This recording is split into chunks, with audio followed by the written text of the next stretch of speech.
Iya, sahabat story, saya sudah ada di Bandara Ngurah Rai Bali dan akan terbang ke Jakarta untuk review harga ikan di Jakarta. Yang pertama review, kita akan ke tempatnya Om Yudhistira yang punya serian dari Jengki Flowerhorn. Ikutin terus perjalanan saya selama di Jakarta. Oke, sekarang saya sudah sampai di Bandara Soekarno-Hatta, Tangerang, Banten. Dan saya akan langsung berkunjung ke tempatnya Om Yudhistira yang punya serian Jengki Flowerhorn di Halim Perdana Kusuma. Oke, saya akan berkunjung ke rumahnya daripada yang punya farm Jengki Flowerhorn. Oke, kita langsung masuk. Nah, ini rumahnya ya.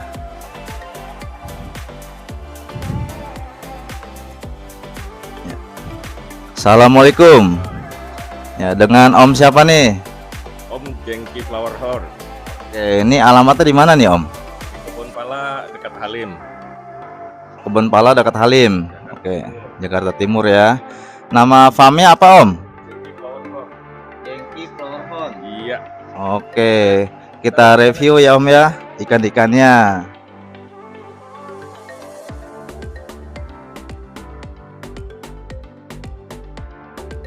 Terima kasih udah dikunjungin. Ini ikan hasil kebun sendiri. Kebetulan alhamdulillah.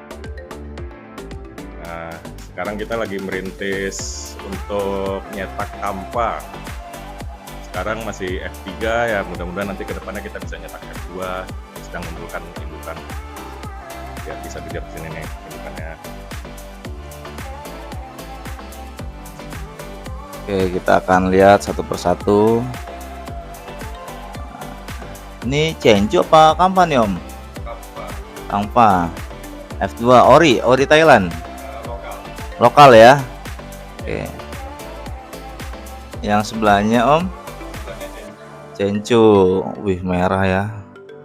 Marking. Ini udah siapan Om ya, indukan ya. Oke, ini jantan Om ya. Nah, ini Thailand ya. Nah, ini juga udah siapan ya. Oke, kita akan langsung tanya harganya dengan Om Yudhistiranya langsung.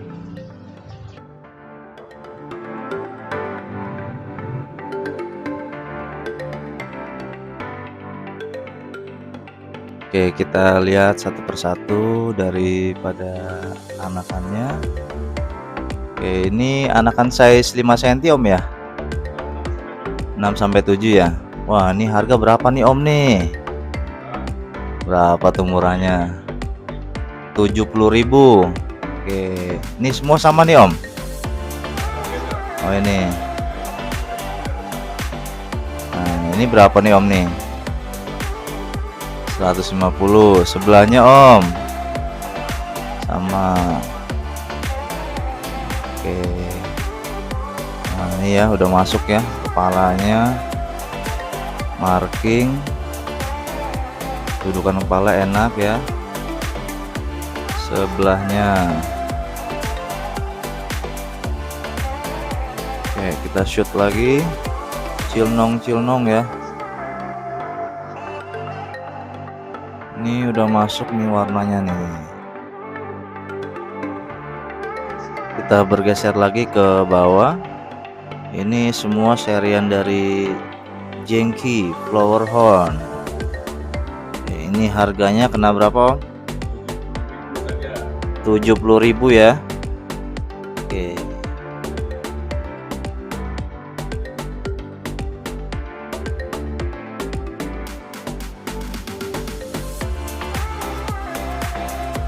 Yang sudah masuk diskatan harga hanya 70.000. Ini masih di cencu Om ya? Kampa F3. 3. Oke. Ini harga berapa nih Om? Oke, 100.000 ya. Size-nya sama ya, 6 sentian ya. 6 cm. Palanya sudah mumbul ya. Sudah naik. Dudukan kepala juga enak.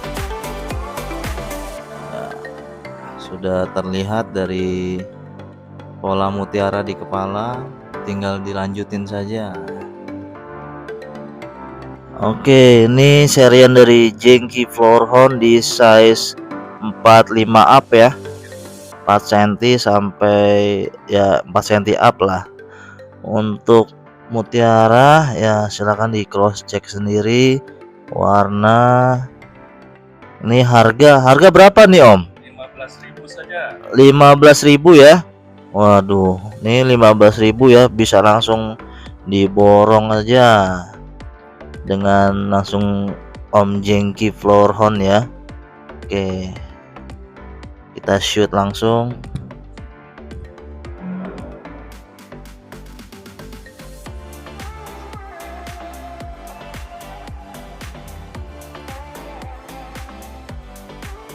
Ya, ini salah satu indukan dari Jengki, Om Yudhistira di size 23 ya Om ya, 23 up ya, 23 up.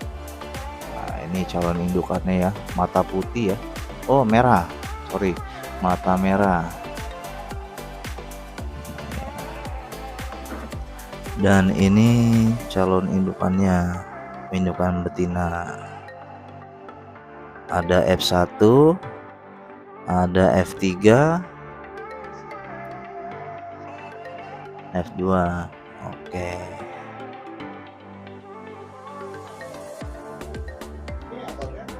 Ya, ini dia betinanya juga. Untuk markingnya tebel ya.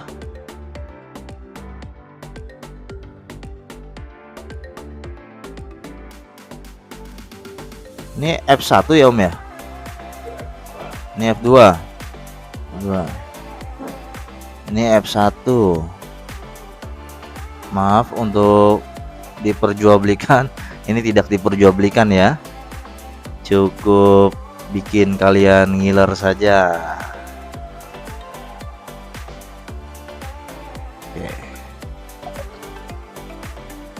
Oke, ini yang di single tank yang sudah progresan, kepalanya sudah nonjol di size 7 up ya, 7 cm up. Nah, ini ngomongin harga berapa ini Om? 150.000. Waduh, 150.000 ya. F3 ya Om? Ya. Wih, mantep ini ya.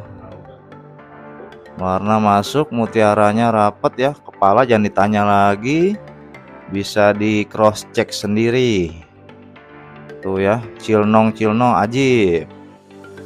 Oke, kali ini kita akan langsung tanya-tanya dengan yang punya serian daripada Jengki Floorhorn. Gimana sih bisa sebagus ini ya, mutiaranya, kepalanya cepet up di size 6-7 cm. Oke, langsung saja kita akan tanya. Oke, kita akan tanya-tanya langsung dengan Om siapa Om? Yudhistira. Ya, Om Yudhistira. Ini masalah breed nih Om. Ya, si Om bisa jadi begitu banyak burayaknya.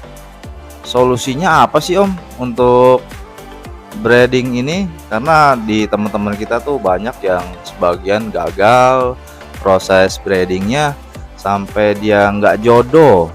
Nah, ini solusinya dari si Om nih apa ya? Tolong bisa dijelaskan untuk teman-teman sahabat story. Silakan Om. Ya, sebenarnya kalau saya tidak ngebreed dengan tangan saya sendiri ya. Jadi saya bekerja sama dengan kawan saya yang berlokasi di daerah Depok gitu. Daerah di sana tuh kebetulan airnya bagus, dan ketika lohan pasangan ditaruh di sana gampang untuk bertelur dan kawin gitu. Jadi kerjasama dengan dia, kemudian bagi hasil penjualan seperti itu. Tapi upaya dari saya pribadi sih sebenarnya mengumpulkan calon-calon indukan yang berkualitas sebanyak yang bisa saya afford ya dananya. Kemudian memberikan pakan yang bergizi, vitamin-vitamin, kemudian baru proses penjodohannya di Depok sana. Untuk breeding itu Gimana Om? Langsung disatuin kah atau di-sekat dulu atau bagaimana Om? Biar dia birahi dari jantannya itu cepat naik gitu. Tergantung karakter ikan. Jadi proses penjodohan itu bermacam-macam. Tergantung dari si jantan itu ada semacam tanda-tanda yang susah dijelaskan dengan kata-kata tapi bisa dirasakan.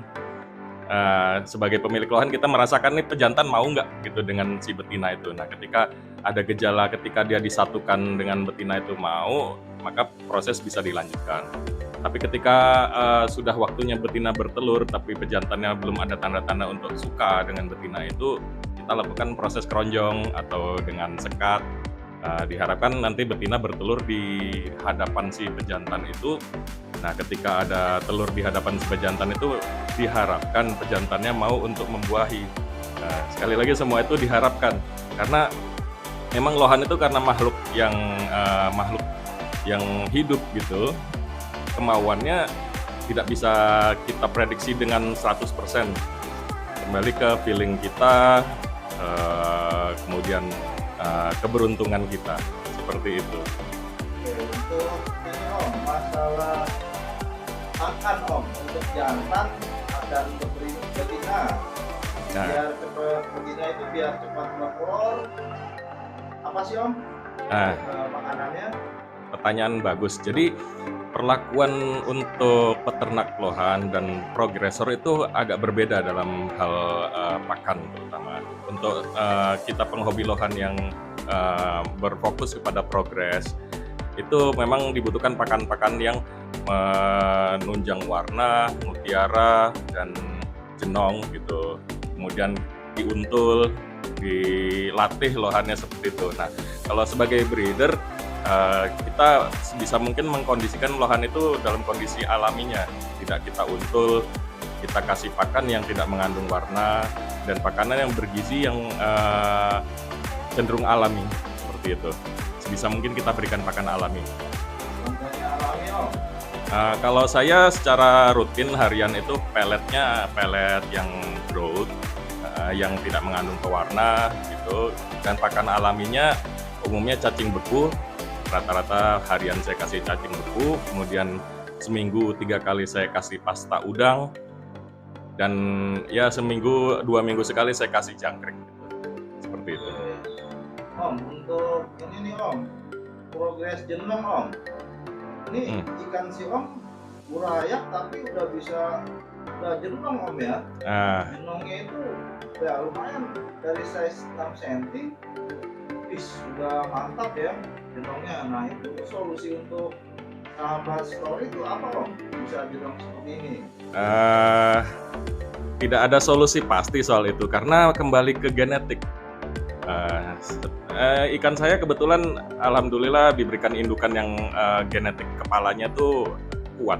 Jadi tanpa diprogres, hanya di dalam sekatan atau di single-single kecil itu kepalanya cepat naik, cepat jenong.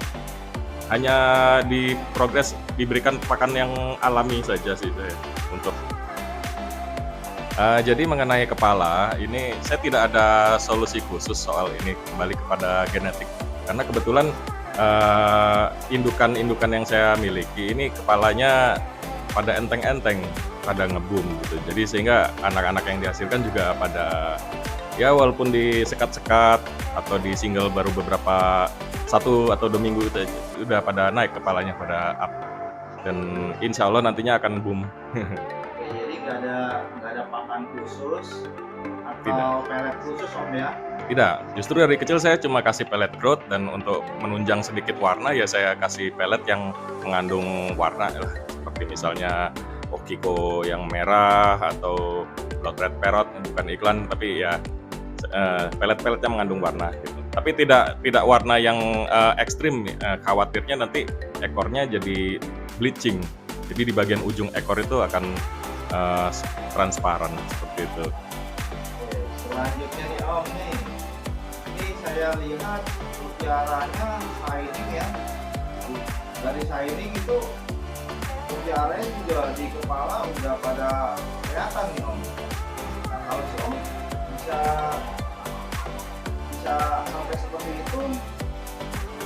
apa ada solusi yang khusus Om untuk menaikkan shining mutiara dan ya, untuk menaikkan mutiara dan ini shining banget ini dari size buraya. Solusinya apa Om untuk bisa seperti serian Genki ini Om? Oh ya, pertama itu kembali ke genetik juga. Genetik dari ikan tersebut. Ada dua faktor sih sebenarnya kalau lohan itu, yaitu yang pertama adalah genetik, yang kedua adalah bakat gitu. Jadi lohan kita punya indukan yang genetiknya bagus, nanti anaknya akan kita pilih bakatnya gitu. Jadi ada anak-anaknya lohan itu yang bakatnya bagus dan ada anak-anaknya yang bakatnya tidak bagus. Yang diharapkan sebagai seorang breeder adalah persentase dari yang memiliki bakat bagus seperti mutiara gitu itu sebanyak mungkin persentasenya. Kalau mengenai perlakuan saya sejak kecilnya, sejak burayaknya lohan untuk meningkatkan mutiara, jadi sekali lagi bakat mutiara itu bakat dari lohannya sendiri, bahkan perlakuan kita hanya menunjang untuk lebih memaksimalkan dari bakat tersebut. Yang saya berikan adalah pelet-pelet yang mengandung spirulina. Spirulina Om Ya. Lampu tanning itu penting nggak sih Om? Saya belum pernah pakai lampu tanning sih untuk burayak yang saya jual. Pernah ya? Belum. Malah cenderung gelap-gelapan seperti itu. Cuma dari size 1 cm saya taruh di luar lohannya, terkena cahaya matahari tapi tidak frontal, tidak langsung, hanya pantulan dari cahaya matahari saja. Itu sudah cukup sih menurut saya. Kembali lagi kepada genetik dan bakat dari ikan tersebut. Nah, Om, nih kira-kira kalau ada yang nanya nih Om nih, Om bisa bantu kirim ikan nggak ke luar pulau, ke luar kota gitu? Bisa. Om siap bantu nggak kirim-kirim? Bisa, siap. Siap ya? Siap. Tapi ongkos kirim langsung ditanggung oleh pembeli Om ya? Ya, nanti untuk pengiriman keluar dari kota atau pulau itu bisa dibicarakan secara pribadi karena ada beberapa kondisi yang harus kita penuhi seperti size dari ikan gitu. Saya belum berani untuk mengirim ikan yang size-nya besar untuk keluar pulau seperti itu contohnya. Oke Om, ini Genki Flower Horn Om ya? Namanya ya? Ya. Om, untuk serialnya namanya apa sih Om? Namanya Genki Series. Kita berfokus di Kampa. Kampa Om ya? Om, nih mau tanya-tanya lagi nih. Ya. Nah, Genki Series ini terbentuk sejak kapan sih Om? Dan kok bisa terbentuk nama Genki ini terinspirasi dari apa Om ya? Oh, jadi gini, rumah saya itu ada di Jalan Jengki dan sejak saya bermain lohan tradisinya memang untuk breeder itu kebanyakan menggunakan nama jalan tempat domisili dia. Jadi saya ikut tradisi tersebut menggunakan nama Genki Flower Horn sebagai lapak saya seperti itu. Jadi ini ya khusus Jalan Genki Om ya? Iya. Dekat Kali Perdana Kusuma. Iya. Ya, oke, langsung saja yang berminat dari ikan-ikan serian Genki Flower Horn langsung hubungi kontak Japri atau info via Facebook. Oke, itu aja ya, langsung ditanya-tanya. Silakan yang berminat. Oke Om, sekian dari itu saja. Terima kasih banyak Om ya sudah memberikan solusi masukan untuk sahabat story. Untuk kedepannya Om ini mau lanjut di breeder langsung apa di progresor atau ikut kompetisi Om? Karena saya cinta breeding, jadi yang membuat saya untuk ngebreed lohan itu adalah rasa penasaran ketika satu pasangan lohan pejantan dikawinkan dengan betina lohan tertentu hasilnya seperti apa sih gitu. Itu yang membuat gairah saya di dunia lohan sebenarnya. Penasaran terhadap seperti apa hasil dari anakannya seperti itu. Jadi saya berfokus kepada ngebreed dan seller seperti itu. Untuk kompetisi nanti ketika mungkin udah di batch berikutnya kita hasilnya sudah lebih memuaskan ya menurut standar kontes, insya Allah saya akan turun nanti untuk ikan-ikan saya di kontes. Karena sekarang fokus breeder dulu Om ya? Ya, targetnya Sekarang ini mungkin masih kelasnya saya baru bisa menghasilkan kampa F3. Nanti ke depan kita akan upgrade lagi, mudah-mudahan bisa menghasilkan kampa F2 gitu. Kita tunggu hasil dari proyeknya Om ya. Iya. Terima kasih banyak nih Om sudah dijelasin. Assalamualaikum warahmatullahi wabarakatuh. Waalaikumsalam warahmatullahi wabarakatuh. Oke, sekian dari saya. Salam sahabat story.